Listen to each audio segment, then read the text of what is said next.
Hello, this is Michelle Sizemore, Independent Advisor with Creative Memories. Today I'm going to show you how to make these journal boxes, and I have a lot of them. I'm going to show you a bunch of them, and they all used the laser cut embellishments that come with the Serene Waters collection. And this shows you all the embellishments. Now, they come in a pack of 10, I believe. So what I've done here is I've shown you the front and the back side.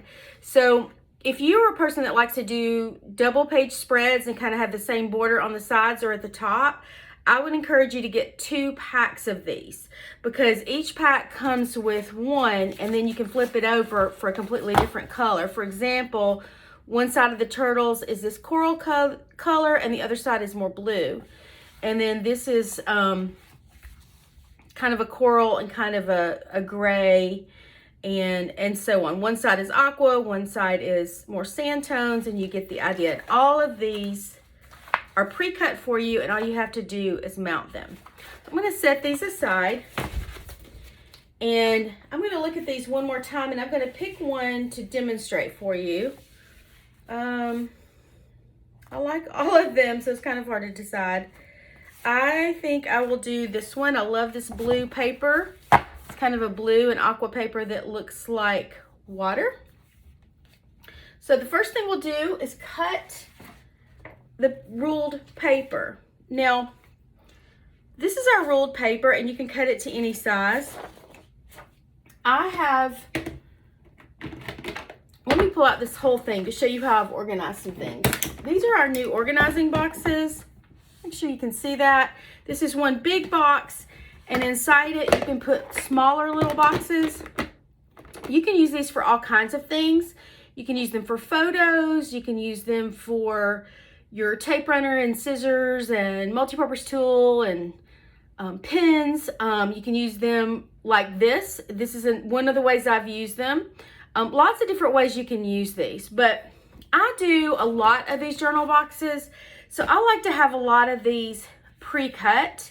Now we have multi-pocket pages that allow you to just slide in your journal boxes, and those are 4x6. So I like to have pre-cut pieces to do 4x6 journal boxes, which means the background needs to be 4x6. And so this white part is usually 3.5 by 5.5, but sometimes I change that based on the border that I want to use. So I'm going to just show you how I've pre-cut a lot of these. I've got one little box called 4x6 ruled, and what I need here is one that's horizontal with my lines.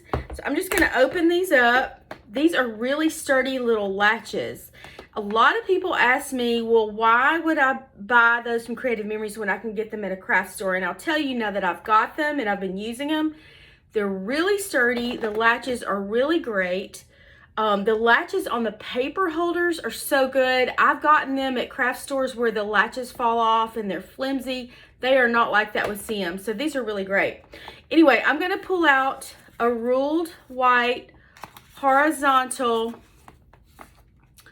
Oops, actually I got the wrong one. Let's do this again. I want the 3.5 by 5.5 because that's the size of this. So I'm going to pull out a white ruled horizontal one that's 3.5 by 5.5. Already pre-cut. I've already pre-cut them. So I cut some vertical, some horizontal. Here we go. Here's a horizontal one. I'm going to set this aside. And then I've already pre-cut some 4x6 pieces like this from this Serene Waters collection to use. I love this summer collection. It's so pretty. So I'm going to look for the one that's like this with the blue and the aqua. And I just happen to know it's the flip side of this one. Yeah, there we go. So I've got what I need, and then you got an idea of how I like to store and organize some things.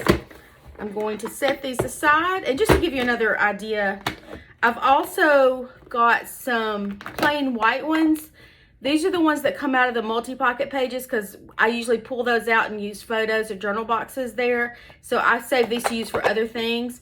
If you don't have the ruled paper, you can take these, and usually you can get like a lined ruled template where you can just draw really faint pencil lines and then erase them after you journal. but I like to use the ruled paper that's already done for me. And then I've got a lot of pieces of different colors of cardstock that I've cut to 4x6, because tons of times I'll use those as the background for my journal boxes or other things too. All right, I'm going to set all that aside. I just wanted you to see how I organize. And I've already cut these, but I want to show you how I cut these. So I used my 12-inch trimmer. It has the straight blade in it, and just to show you how easy it is to switch out the blade, you open it and you just plop it in and close it. To open it, there's a little lip right there. You just lift up on that, pull it out, and then you have all these other blades you can use too, but today I'm just using the straight one. I'm going to pull this ruler out to give me an extended little lip to line up my paper on. So on this is the ruled paper. This comes in white, Spargo, and natural. My favorite one is Spargo, but on these I used white. Okay, so I want to cut it 5.5 inches wide with my lines going horizontal. So I'm going to line this up to the 5.5 inch mark up there, make sure it's straight all the way down, and cut. Oops, I didn't cut hard enough. That's okay. I just needed to press down a little further. So this is 5.5 inches wide. Now I want it to be 3.5 inches tall. So I flip it over, line it up with the 3.5 inch mark right there, and cut. And I pressed firmly that time and got a good cut. So there is my ruled paper for my journal box. Now I want to get my background, and this is a horizontal journal box, so I want my waves to go sideways so it looks like horizontal waves. So I'm going to cut it 6 inches this way, and then I'm going to flip it and cut it 4 inches this way, and then that way it'll be the perfect size to fit into multi-pocket pages, or I can use it as a cute journal box on a regular scrapbook page.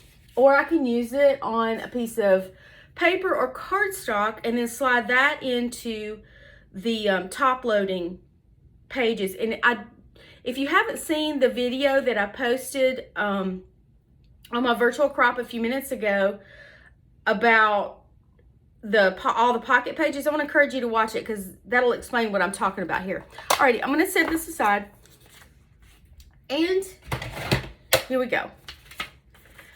First things first, I want to make my border at the bottom right here. And all I did for that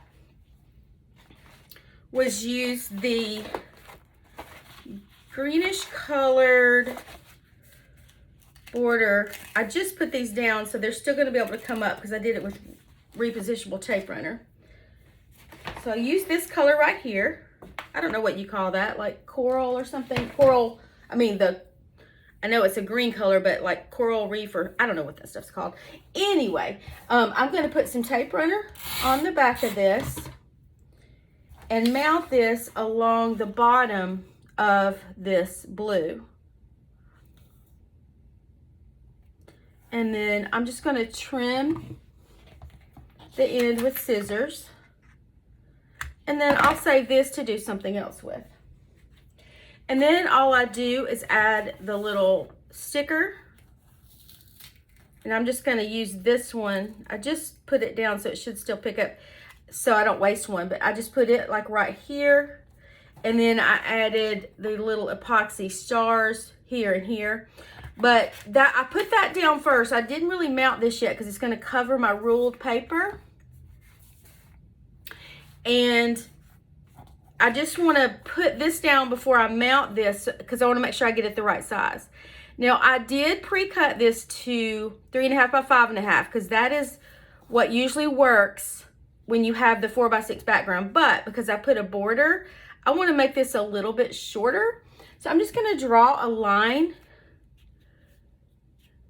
with where I want to cut this to. I'm going to cut it right there. And I think that's going to be what I need. Yeah. So now I'm going to mount this with my repositionable tape runner. and just mount it above so that you can see the border that I put down here on the color. And now this is a little die cut from the Serene Waters collection. It's so cute. Then I'm going to put that repositionable tape runner on the back of that and mount that. And then I would add my little stars too. And then I would journal in this box, and I would probably use this fine tip of the black pen and write with that, okay? Or there's a navy pen. I'm gonna grab it to show you. This one, and I like this one too. Either one would look good on that. Just depends on what look that you like. So that's how to make those. They're super quick and easy. And then you saw how I like to store mine. I like to have a lot of these pre-cut to make the scrapbooking process go faster. And once again, I will show you all of the ones that I made. Let me add my turtle back here so it'll look cute. Okay, so there's these. And these are all the laser cut borders, and then I added a few die cuts too on some of them. Here we go again. Laser cut borders and some die cuts and some stickers, all from the Serene Waters collection. And this, I layered some stickers and die cuts here and borders. And here's a laser cut border with a sticker. Double layered some, added some stickers, added a sticker here. I just love these because they're pre-cut for you. All you do is mount them. They're super quick and easy, and they're really cute. And I do really think it's important to have that repositionable tape runner for things like this. When you're working with things that are intricate, that have like little cutouts, it is so great to use this because when you use it, the excess goes off on what's behind it. It comes out in clear little dots, so you don't see it from the other side. You don't have to worry about adhesive poking out.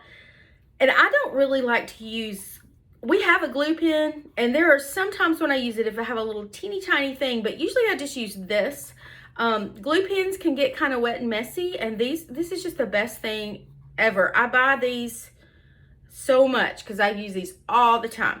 All right, thank you so much for watching, and hope you guys have a great day.